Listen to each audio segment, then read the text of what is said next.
Hi, everyone. Before diving into today's conversation, I wanted to take a moment to acknowledge we'll be touching on a sensitive topic. Chris bravely opened up about a very challenging period in his own life, including struggles with depression and thoughts of self harm. This is a powerful and important story, especially because mental health is often so neglected in the startup world. But I understand that it might be difficult for some viewers and listeners. For anyone that may be facing serious struggles of their own, please remember you are not alone and help is available. You can connect with compassionate and trained individuals by calling or texting the 988 Suicide and Crisis Lifeline. Just dial 988 to reach them anytime, day or night. Calls are free and confidential. Thanks. And with that said, please enjoy my conversation with Chris. So I'm joined today by Chris Federspiel of Blackthorn. Welcome, Chris, to Assembly Line. Yeah, Scott, thanks for having me on. Yeah, I appreciate it. So I guess, I know you've been on the App Exchange a long time, but for those listeners that might not be aware, would you mind just giving us some background on Blackthorn? I know you actually have a few apps, but maybe you could tell about their focus, the folks you're targeting, what the app does, who it's for, and the problems they solve. Yeah, we are a event management platform for Salesforce. We're natively built. You can think of us like Cvent or Eventbrite, but living inside of Salesforce. And our stack is comprised of our events app, our payments app, and our messaging app. So if you process a whole heck of a lot of payments, you want to do that out of Salesforce, you can use us. If you do a whole ton of SMS, you can use us. But kind of like a transformer, they all kind of combine to work with our event stack. And we primarily work with education, nonprofit, and healthcare, but we've bridged a bit further into financial services like banking and insurance. We have some manufacturing, and we are kind of unique because we are processing millions of registrations per year, and there's literally hundreds of thousands of events that are hosted per year. Not in like the conference space, more of events as like infrastructure. You know, a whole huge host of free events. Wow, that's cool. I like that architecture too, of kind of a Lego a transformer model, I think is what you said, but different components, but they can all, so customers can pick and choose what they actually need. Maybe they don't need payments, or they just need the event management. They can go with that. Yep, exactly. Cool. And so do you have separate App Exchange listings for all of these, or is it one listing and they choose kind of to upgrade to different Yep, tiers? we do have different listings. Technically, events has a dependency on our payments app. Mhm. And when you install, we made candyshop.blackthorn.io, so we script the whole thing. You don't have to install in like specific order. We have a base package. Our messaging app can be used standalone, but we also have a base package that works with that using some features that are kind of shared across them. So we do have different App Exchange listings, and that's Mhm. effectively for advertising. I see. But technically, you can just install them from our one page. You click one button, and it installs them all. Nice, nice. And was there one app that got things going or I'm assuming the events app? So we started in 2015. Our payments app was the first one Oh, okay. that was on the App Exchange in 2016. We had our events listing up very early, but it did very little until like late 2019. It was mostly like a combination of lead capture mixed with talking to people and getting feedback about what to build. Mhm. Payments grew to a few million ARR, but then events like really took off, and that has become like our main platform. Very cool. So you said it started taking off late 2019. Obviously, March 2020, COVID hits. Did you see a scale back, I assume, in the events for a little while, or? So, because we have never really filled the large conference space, we didn't really get hit that badly. We very Nice. quickly added integrations to Zoom, GoToMeeting, GoToWebinar, WebEx, and then Zoom has, even though it's one name, there's like two APIs with Zoom meetings and Zoom webinars, but we quickly added those in, which really helped. And then some people still had some in-person stuff, like some campus tours. Sometimes they weren't exactly in person all the time, but sometimes they were. Some nonprofit things continue to be in person. But we didn't have like a scale back. We didn't see attrition. The only time we saw attrition is if a company went out of business as a result of COVID, Mhm. which they were like low single digit that happened to us, maybe two or three or something. I see. Okay. So you launched the first app in 2015. Is that also when you launched the company? Were you in services before then, or Yeah, so my my first Salesforce job was early 2011 at what is now Vicasso, doing okay? Service Cloud related apps and services. And I got sales, service, uh, what are they? Admin, dev, sales and service cloud certs in the first like, I don't know, 10 or 11 months from hopping on the platform in early 2011. I was first 100 service cloud certified. But Nice. I really like, you know, being an admin effectively, or essentially. And I was there for 2 years, and then I went to Silverline, which has some new name now, which I don't really remember the name. I don't know. They're in New York. They mostly do financial services. Is there a year and a half? And then I started what is now Plative, and I partnered up with Nishad early on, and then I wanted to do something with apps, and that became Blackthorn. So that was almost at uh, 10 years now. So that was like August, yeah, August 2015, and we launched the payments app in early 2016. It was just an integration to Stripe. It mostly just did a charge and a refund out of Salesforce. Didn't have any custom UIs or anything. Interesting. That's so you're coming up on the 10-year anniversary. Congrats on that. Where It's both congrats and not congrats. It's some of it's been very long and enjoyable. Some of it's been quite tough. the life of a founder, right? Yeah, So I guess yeah, for context, then could you give folks like an idea of where your current state is in terms of revenue, size of team, customer count? yeah. We're coming up on 18 million of ARR. We don't have any services revenue, so that's all subscription. We have 110 employees, maybe. We're all remote. We don't have an office. There's 600 customers and change, something like this.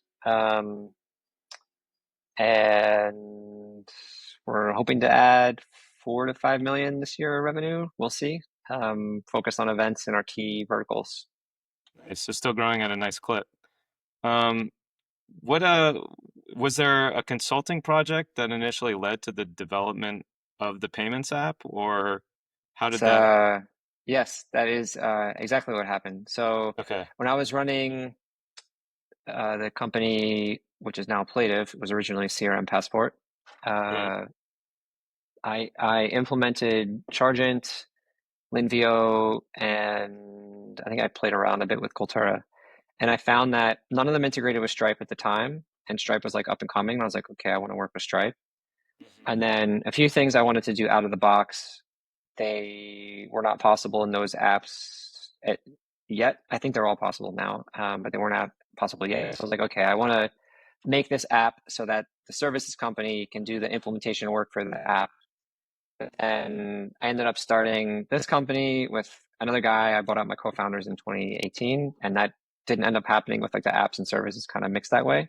But it did come out of the origination of wanting to do payments that had more out of the box. And my co-founder at the time wanted to do the same thing with events, but events ended up being a much longer journey because everyone thinks events is like kind of easy, just like throw up a landing page and you do a registration, but it has a wild amount of features that people ask for, and that just has taken a very long time to build. I think the same is true of payments in general too. I think nowadays people think just integrate with Stripe. What more could be involved? But I know there's a lot involved There's a in lot of that. routes. Some people do payments in person, some send a link, some Right. kind of want like API connection from their site. They want to be able to send money. They want something niche with ACH. They want to work with some gateway that is like very small, but they have to use it for some reason. So even though you have a payments app, there's like many times when we can't do something and we'll send them over to another one of the ISVs or vice versa or something like that. So Hmm. yeah, it just varies. Mhm. Well, so in the early days, did you do any further validation for your app the app when you're getting started that there was going to be a real market fit, or was there just No, enough to? no. I mean, we knew that Eventbrite was very big, and we knew that Cvent was very big, and we knew that Salesforce had many thousands of customers. So we're like, okay, so we know that like there's a lot of people that are doing payments, a lot of people doing events. It's not really on Salesforce in a big way, so there's probably something there. But we had no vertical thesis. We just knew technically some ways that we could make it a bit easier because we approached it from a tech perspective rather than a sales perspective. A lot of the other apps were developed primarily by people who are like really good at go to market. Like Fontiva, they were very good at go to market and the sales function. Chargent, same thing, very good at go to market and the sales function. Conversely, I'm horrible at go to market and the sales function, but really like focus on the admin side. So I've had to hire for those gaps eventually. One thing, just switching gears a little here. I know that I believe, anyways, Blackthorn to date has not had any VC funding. Is that still the case? Sort of. So in oh, I'm getting all the years confused now. I don't know, three years backwards from now, we did a debt facility. So we did a big debt round, which is That I knew kind of about, right? that. Yeah, there's no VC. I'm the only board member. It's kind of niche in the way that we're funded. But we didn't do that for a long time until we hit scale. We hit like 8 million and change ARR and then went for money to just go a lot faster. Our events app was like very unstable at the time. It went down Okay. all the time. We had tons of bugs and we needed to make the engineering team much, much bigger, much faster than our revenue could support with our expenses. So we burned funds for a while we ramped up engineering primarily, and then we used some of the money for like sales and marketing related stuff. But it was mostly to ramp engineering. And at the time, I also then bought Texty, which is now Blackthorn Messaging, and that was done out of debt as well. Okay. Because I believe you prior to that you'd also done a little revenue-based financing, Yes. and I wanted to just ask you about the debt facility and also the revenue-based financing because I think a lot of founders just kind of think there's two options, right? Of just bootstrap 100% or fundraise through a VC. And I know that Blackthorn kind of took the path less traveled, and so I thought it would be valuable to hear like that there are other options out there, and so maybe you could talk a little bit about the revenue-based financing. Yeah, I mean, if that's a more open question, I'll just tell you the order we went in. We almost died in 2018. So a friend gave us 50K, and then a family member helped pitch in to buy out my co-founders. But then we still had like 8K in the bank account with a 80K, no, 7K in the bank, 7 or 8K in the bank account, and then an 80K monthly outflow. So that was like a disaster. So then we had to hustle to make a lot of moves to like cut expenses in different ways. It wasn't like we only had like 12 people. I think I let like 3 people go, so it wasn't like that much savings there. Like it had to come in a lot of other ways. And then we accelerated revenue in a lot of other ways too. There was a whole bunch of moves we made there, which I'm happy to get into if you want to get into that. But then in 2019, Yeah, definitely. yeah, let's come back to that. So in 2019, all the employees had options, and then they wanted to own even more. So we did an employee round, and that raised like 180K. And I don't remember how many employees we had at that point then, maybe 15 or something. And they brought in like their friends and family members, but they just bought under themselves, so they're the only ones on the cap table. So that raised some money, and then uh, I wanted to see what was out there for doing a raise because Hmm. I didn't want to have a board, only because I just heard so many bad stories about boards. And since being in this position now, like there really are like good and bad boards. There's some that really push you to like places you don't want to go, and there's some that are like very supportive and help you get like the skills to fill in your experience gaps. But this is like, in hindsight. So I talked to a few of the revenue-based financing ones, and I talked to CapChase, and they were able to give us a pretty good facility to do this. And they initially all these models have matured over time. They were all kind of new then. So now they can do like multi years of interest only. But at the time, it was like a 12-month payback, and I was like, guys, this sucks. This isn't like how our model works. This isn't going to work. So they changed it to like a 2 or 3 year payback, and we did a refinance. And then when I went to buy the Texty app, that deal was a down payment and then ramping up payments over 2 years. So they helped with the down payment, and I financed that part. And then around that same time, since we had like a revenue base at that time, it was a lot easier to raise from angels. So I reached Right. out to a lot of people that I knew to get intros to other people I didn't know, to get them to be able to invest in the company. People that are in the ecosystems and Salesforce, people that are not in the ecosystem, they introduced me to other people. So we raised like a million of angel funds, which are great because they act as advisors. Plus, they're not forcing you to have a board. There's no like governance. There's no liquidation preference. Hmm. There's like 1x preferred shares, which just means, if they put in a million, they get back a million first before anyone else gets paid. It's just like a downside protection, but it doesn't like double their take or anything like that. So I was like, okay, that's very fair. That sounds great. So we ended up doing a second one of those eventually for another like 400 or 500K. The downside of doing all these raises is that it's very time consuming. So if I had to do this again, I'm not sure that's how I would do it because it just does take a lot of time.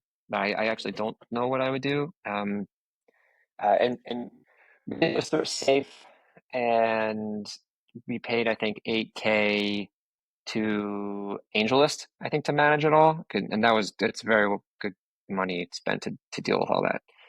Um, but then I wanted us to like really go a lot faster. And at the time we had something like 55 VCs that reached out that all wanted to do a growth round. And they Hmm. all wanted to put a board in place. Only one of them didn't want to do a board, but they had like a ton of structure that I didn't really want to do. And so I ended up looking at doing a debt round, which is not all debt. There's like a few points of equity, and then it was like a 4 year interest only debt round. So the facility grew over time to be like a 20 million facility, something like this. So even though it sounds like a lot of money, a lot of it gets locked because you have to maintain a certain minimum amount of cash on the balance sheet, which is like their own protection. So like, Hmm. a few million gets frozen, so like it's not as much as it sounds.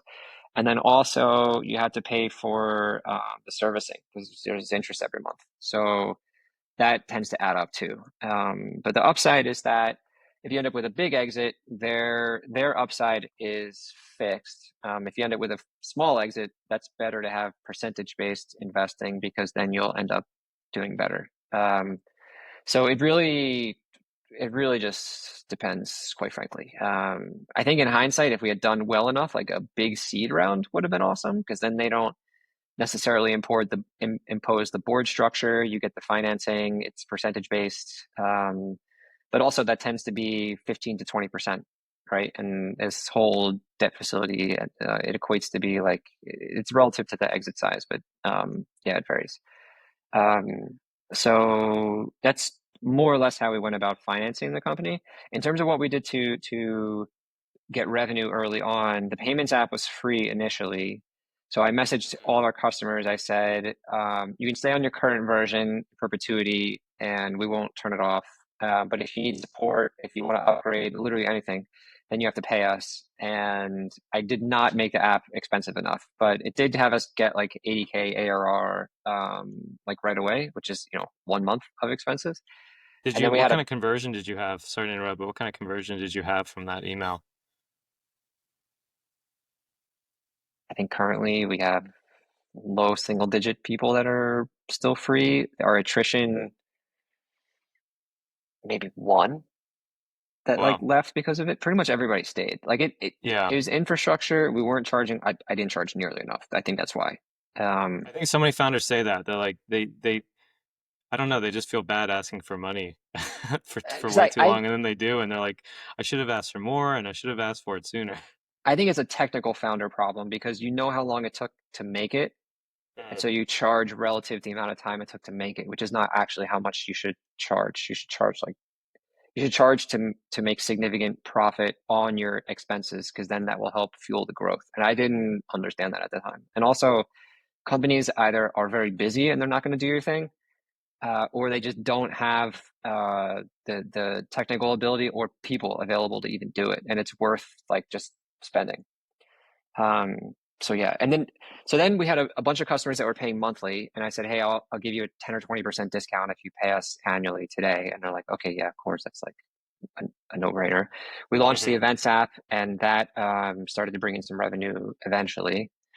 I was able to get another customer to do a new services project with us. We did a lot of services projects early on, but they ended up being like pretty sizable. We had like 6 or 7 people on the team, but the services projects were anywhere from 50 to 300K each. So that's like a good size relative to the team Oh, size, and that yeah, like that is nice. that really It can helped eat away out. your focus, though, right? On the app. Ish. So all the projects we did contributed to our managed packages. We purposely took stuff that was in like event and payment world, but of course a lot Smart. of stuff was distraction. So we made a lot of custom stuff that didn't end up making it into the packages because it was like it was too niche or in order to get it into the package it would have been too structured. And like we had an attendee mobile app in 2017, and we ended up sunsetting that in 2019, and only earlier this year did we finally rebuild it and release it. Now we have Blackthorn Navigator, and that it is an entirely different infrastructure to do it. And a big thing I've learned is doing things at scale are so different than when something is small. Like our payments app, like I know I'm going like on a tangent here, but No, no, uh, this is great. This is great. we, we had a few disasters with our payments app. There was one customer that's now actually no longer in business, not because of us. Their business model ended up not working, but it was a subscription company, and they wanted to use our app to do subscription charges, which it's very different from recurring billing. Recurring billing is an engine that is easy to put together. If you want to, however, do things like proration and get into all the subscription logic, that is really a lot of logic. And I mean, now like AI can probably help you develop it pretty fast, but at the time, like it was not that fast. And so we had Salesforce, as you know, had lots of weird limitations. And so you can only do like a certain number of callouts at a time. And if for some Hmm. reason the result of a call out doesn't get a response, like the record can roll back and not store the result. So it looks like the record hasn't been touched. Or if there's a query, you can get a roll lock error and so forth. So we had a series of we had an overnight process that was running, and it charged all the customers, and the process was picking up it was a 5 minute process running on a batch that was picking up an array of like 100 or a few, however many like we could do as an array in the batch. It was using like I don't know if it was using like a flex queue or something. I don't remember what it was using. um, and Stripe doesn't take array charges. You had to do one by one by one by one by one, and even still they don't support it. Probably avoids problems. So this thing, what was happening is that it wasn't getting through all the charges within the 5 minutes. And so the next 5 minute batch would come around and it would pick up the ones that hadn't concluded and hadn't gotten an Boy. update on the record. So some people were charged like 3, 4, 5, 6, 7 times. And this created a mess because we had to do exports from Stripe to get all the unique identifiers of the charges. And at the time, we weren't even passing the Salesforce record ID, so we had like nothing to match it on. Like we had like maybe the amount that people were charging, and sometimes we had the name, but sometimes the amount they would have like 50 of the same amount in the same night. So it was such a disaster. So we ended up fixing that for them that day, and then I I swear to you, the same thing happened that night. Like we fixed the bug, we rolled out a like we deployed a new package, we did all this within a few hours, right? And then we found a new problem that caused almost the same problem that happened the next day. Oh my God. This is the worst day. I sat in their office the entire day with this other guy, and the two of us just like, went through spreadsheets with VLOOKUPs and rolling things back and refunding customers. And I was on the phone with our dev who was in Pakistan, who I couldn't get in touch with. And this was like, oh my God, what a mess. What a mess. And such a disaster. Well, the customers at the time were most of them were nice about it. Their CFO like screamed at me. I was like, "Oh my God!" I mean, it wasn't unwarranted, but the screaming, I don't know, that was a bit much. But that was a very hard time. Oh, man, that There, sounds there were really a lot of rough. these. There's a lot of these. It's nice to hear that a lot of people, you go on LinkedIn and you just see all these like uh, charts of growth and founders talking about, it's just hockey stick growth to the moon. It's pretty easy. 3 months in, I was hitting 10 mil ARR. Hmm. So it's Sure. nice. It's refreshing to hear some real stories of what what a roller coaster ride it really actually is like. It was a mess. Look, we didn't have 300K. We hit 300K ARR after being in business for 3 years. And then after that, the next year we hit 1 million and then like two. And then it like quickly went up to like 15 or 16. And then the last few months have started to get better, but the last year before that, when interest rates rose, like everything slowed down. Like Hmm. nonprofit buying really slowed. Education has continued, but a lot of, I don't know how many SI founders you talk to, but almost every SI has been flat or maybe 5 or 10% growth, and almost all the ISVs have been the same because a lot of Salesforce's new logos have massively slowed down. Like most of their growth has been from other products, but Salesforce is not seeing churn. So all the customers they have, they're staying on. So now our new focus has been tapping the existing customer base rather than SIs bringing us new projects. So we have relationships with a ton of SIs. They're great. They're huge supporters of us. We don't do any of our own services, so it's like a very mutual, symbiotic. That's what I was looking for.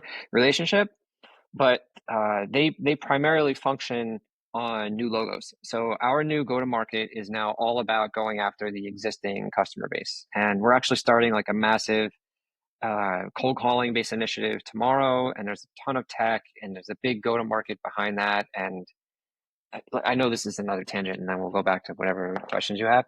One thing I super downplayed was how much work it takes to make a go-to-market. I'm like, oh, it's a BS term. It's not a real thing. This is like baloney.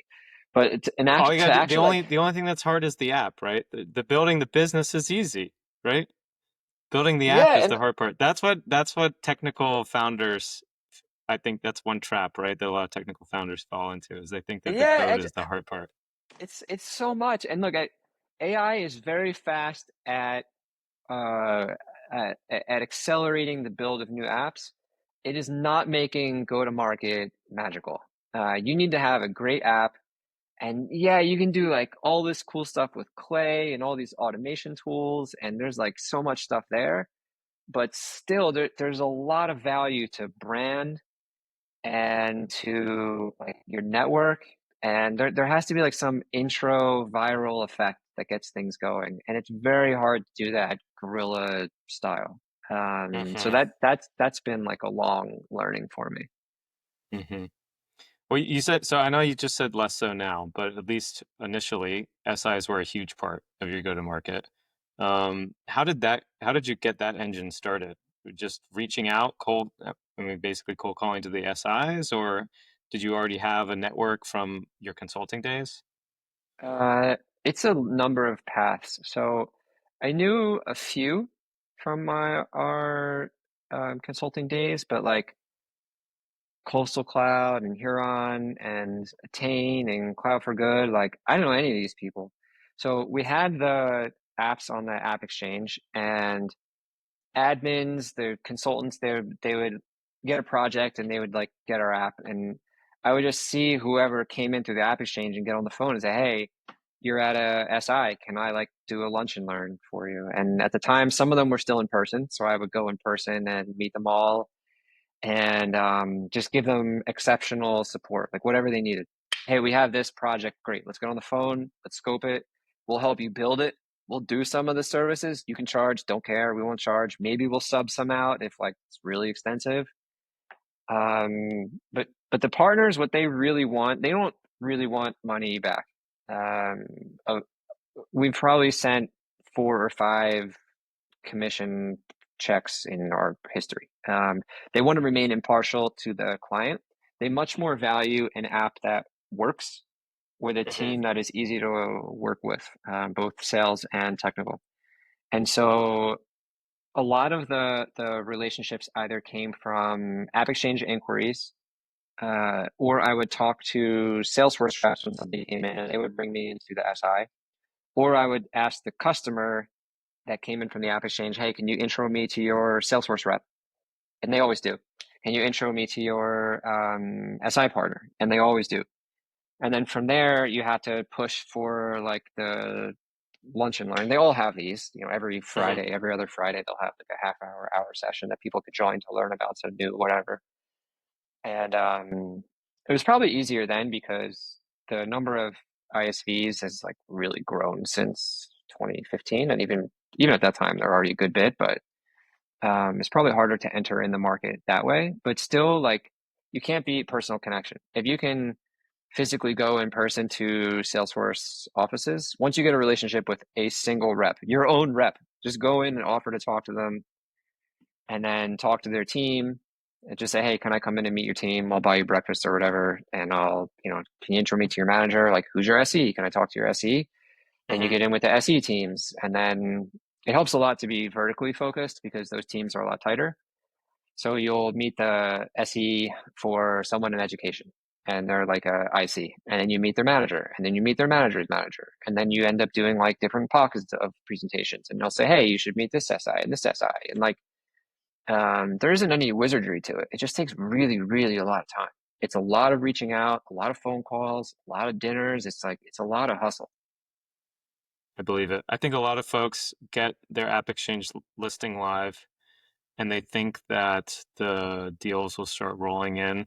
And specifically, they think the Salesforce partnership means Salesforce is going to be doing a lot of selling on their behalf and that the AEs are just going to roll the red carpet right to their door. And I, Yeah. I think I've always heard, but getting those connections you're talking about, that's the holy grail for an ISV if you can do that. And people always want to know, like, how do you make these connections? It sounds like you just got to do boots on the ground and you got to put in the work.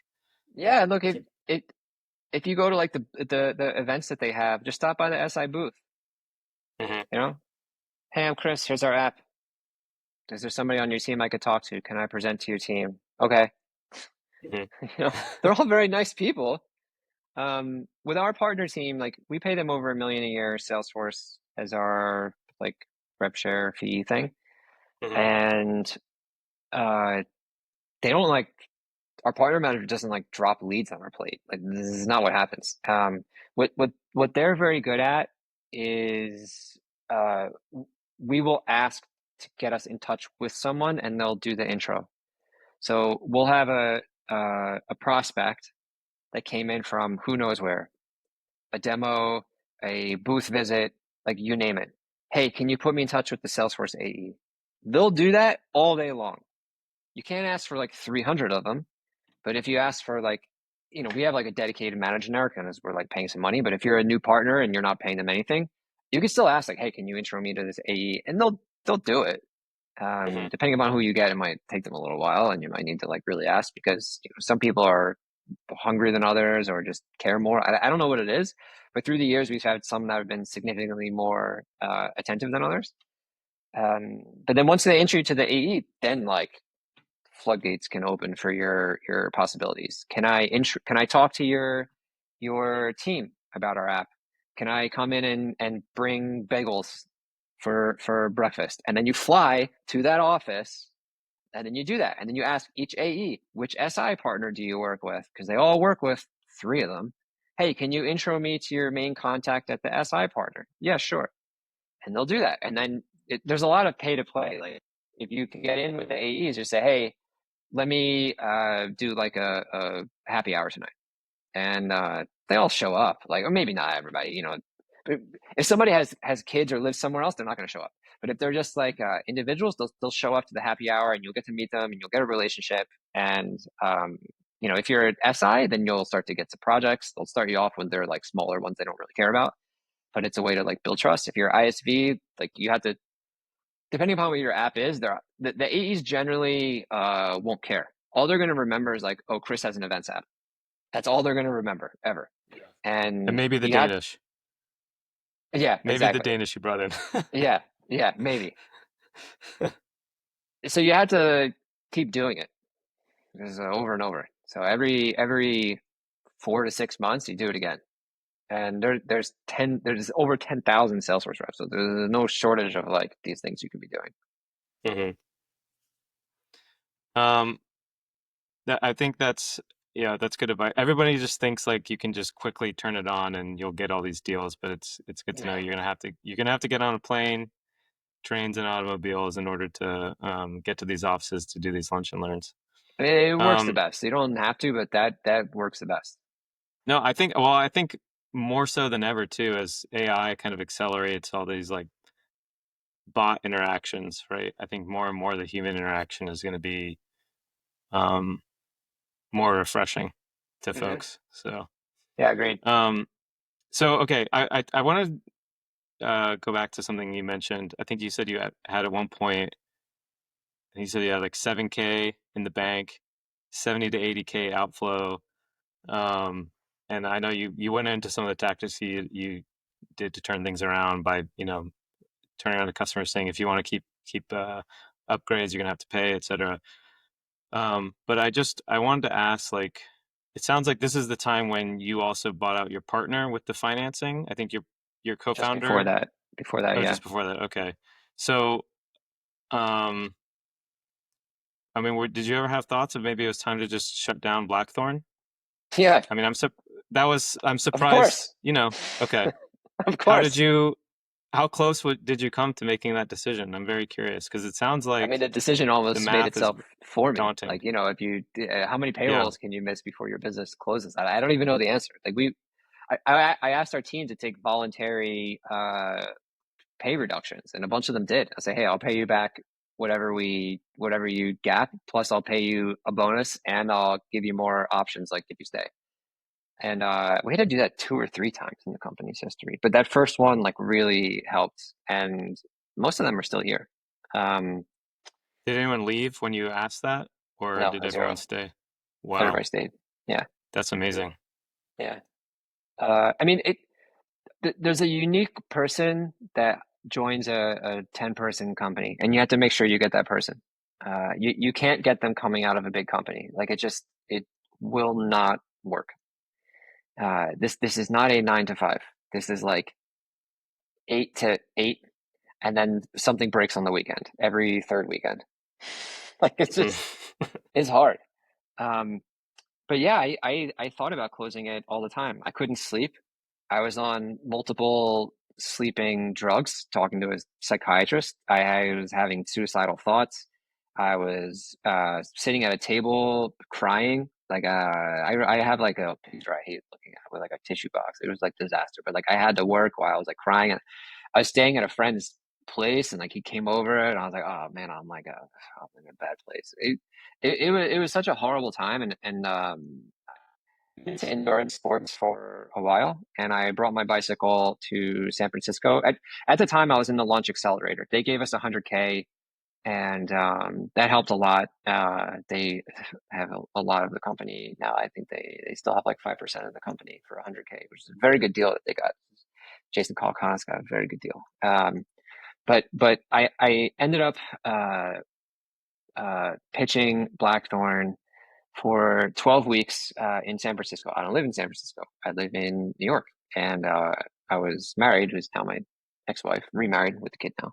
But that was a whole long thing when I was flying back and forth and staying there for 2 weeks and then flying back while the company's not working, while we're going out of business. And I was pitching 8 to 9 investors every week, and I would pitch something different. I pitched events, I pitched payments, I pitched mobile payments, I pitched events and payments. and there's no one wanted to. It was over 100 investors that I pitched. No one wanted to do it at the time. And so I had another friend who was living in SF, and he was very into meditation. So we would like go meditating at night. I was like, dude, I am not doing well. And we would go to like the Palace of Fine Arts. I don't know if you've been there. It's a super pretty thing. It's like It's beautiful. it's Hmm. beautiful. So we were there at night, and I would just like sit on the beach, just like meditate and just like stare out into the water, and like I was like in the abyss of death. And I would go home and work. And the next day I was working. It was just like it's such a hard time. And so my prior services company though, I sold my interest to Nishad, and it was like heartbreaking to me because I had given a year and a half of my life. This was 8 a.m. to 9 p.m. Monday through Saturday, and then like Sunday a few hours for a year and a half. Like that, it is like I've never worked that hard. And then I sold my interest, and I felt like, wow, I didn't realize I could put in so much effort to get such little reward, and then it's gone. And so when this was happening with Blackthorn, I just thought like, I don't want this to happen again. Like I'm staying in this thing until it explodes. And I'm not going to end. Not going to quit. And uh, uh, I think this is a thing that you can do if you don't have large expenses on your own. I mean, I was bleeding cash. I was like very low. I think I was down to like 30K of cash, and I think I paused my no, I brought my income down to whatever was minimum wage for our health insurance at the time, which was like 30 something K, I think.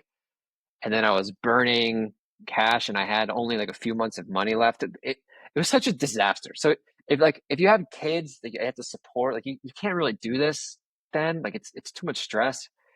Um, so I think starting a company in this way is a younger person's game, because as you get a little bit older, like you have more to lose.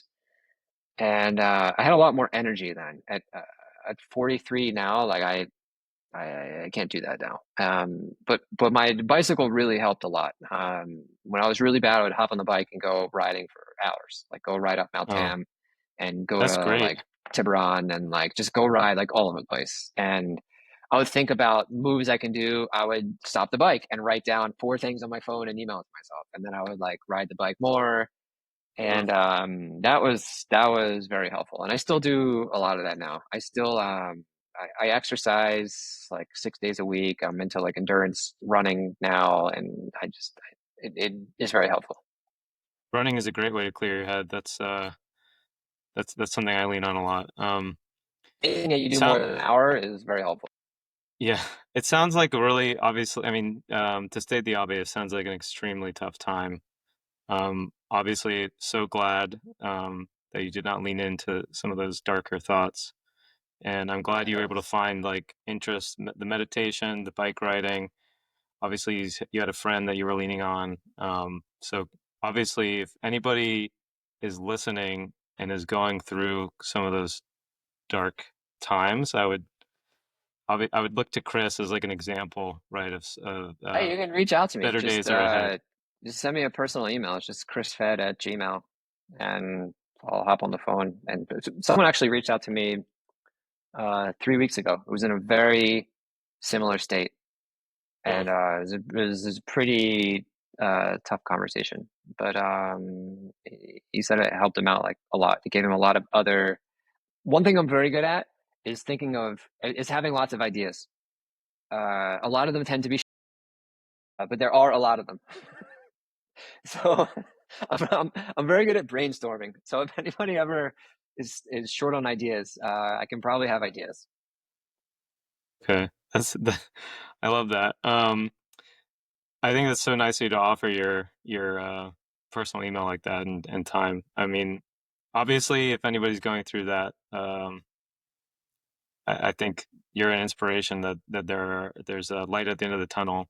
And also, like, even if Blackthorn did have to shut down, um, even though probably in those times it would have felt like it's the end of the world, I think you would probably agree now that it wouldn't have been, right? I mean, It wouldn't have been, but wow, would it have been very painful. yeah, yeah. Um, well, I maybe it's a good time to wrap up there, but I just want to ask, like, for anyone who's in very early days, just starting out either as a first-time founder, maybe even brand new to the Salesforce ecosystem in general, do you have any advice that you'd like to share with them that you wish you had known when you were first starting out Blackthorn? A lot of things, actually. The one that's more topical now is try to pick something that uh, is very hard to make, because with AI now, a lot of stuff is very easy and fast to make. So whatever it is, try to go into an area that AI is not going to stomp you on quickly. Another one is try to build your own IP. Don't build an integration app unless you're becoming like a hub integrating to a million things, but there's already lots of those. That's important because people can displace you very fast. And yeah, another one that the whole reason to get on the App Exchange is to have credibility. Um, if you go to get installed in a big org and you don't have it through security review, I don't actually even know if they'll even like allow it. Mhm. A big part of our SOC 2 that we've had to get through is like getting through the Salesforce security review. Okay, that's not a big part. It's a tenet of it. SOC 2 is very hard. It's very annoying. So yeah, but it's not a it's part of the go to market. It makes it a lot easier, but it will not grow your company. Uh, so depending upon the vertical, you got to figure out your own way to get leads, like cold calling, going to events, founder-led sales if you have some kind of following, just all the stuff that you read about. But it's not going to come from the Salesforce partner manager.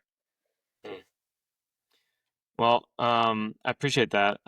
Thanks so much for your time today, Chris. If folks want to learn, I know you already shared your personal email, but if folks are interested in learning more about Blackthorn specifically, where can they go to learn about the company or reach out to you for You can email, yeah, Blackthorn? my work email is chris@blackthorn.io. Just Okay. ask us anything. I mean, if you want to learn more, just blackthorn.io.com, and or I wish we had the .com, sorry. Blackthorn.io, maybe it's wishful thinking. Yeah, just blackthorn.io, and we got a ton of stuff there. Or you just email me, I'll get you connected to whomever. It's just chris@blackthorn.io. Awesome. All right. Well, thanks so much again, Chris, and best of luck to you and the team at Blackthorn. Cool. Thanks, Scott. Thanks for having me on. Cheers.